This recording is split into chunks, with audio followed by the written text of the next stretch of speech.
На 14 февруари утре се слави празникот посветен на маченикот Свети Трифун, кој воедно се смета за заштитник на лозарите. На овој ден се собираат сите собственици на лозијата и ги закројуваат, со што се верува дека годината што следи ќе има богат род. А според народната традиција овој ден е и празник на пијаниците. Ваквото сваќање е сосема неточно, зашто и Македонската православна црква излегува со соодветна реакција.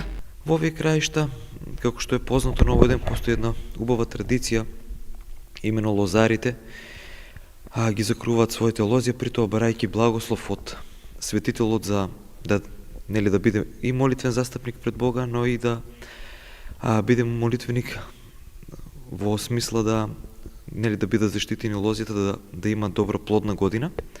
Оно што не загрижува нас како свештенство е давањето на некои недолични епитети на светителот Трифун, дека тој бил пијаница, епитет кој што навистина не доликува, и како што читаме од неговото житие, светиот Трифун ниту бил навистина, ниту бил лозар, ниту пак бил пијаница. Знаеме дека сите оние луѓе кои што се оддади на некои пороци, вклучувајќи овде и пиењето и опивањето, нема да влезат во Царството Божјо, како што знаеме светиот е маченички пострела за името Христово, но во ниту еден случај никаде не е забележано дека конзумирал алкохол и дека бил пијаница. Значи, ги апелираме и ги замолуваме верниците да не даваат такви недолични епитети на луѓе кои што се застапници за нас пред Бога.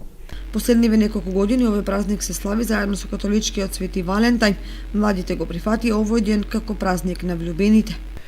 А од поновата пракса, да условно да ја наречеме традиција, на овој ден во католичката црква се спомнува и споменот на светиот епископ Валентин.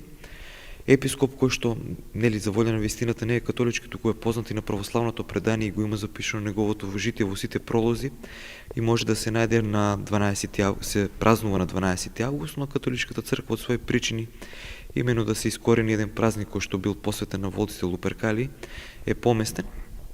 И според она, да речеме, бидејќи живееме во едно потрошувачко општество, ни беше наметната една во наводници романтична приказна дека овој ден е ден на влюбените, дека светиот епископ Валентин тајно ги венчавал младите брачни парови, што апсолутно не вистина, бидејќи точно е дека светиот Валентин зборува за љубовта, но зборува за она вистинската братска љубов, љубовта помеѓу човек и љубовта помеѓу Бога и човекот, но во ниту еден случај не зборува за она еротска или телесна љубов, како што сега ни е промовирано, дека, тоа ни дојде како една романтична приказна за нововлюбените дечки, која што апсолутно не е позната ниту на католичката традиција, а уште помалку на православната. Празниците Свети Трифун и Свети Валента имаат своја традиција и кај генерациите. Кочанчани го слават секој на свој начин.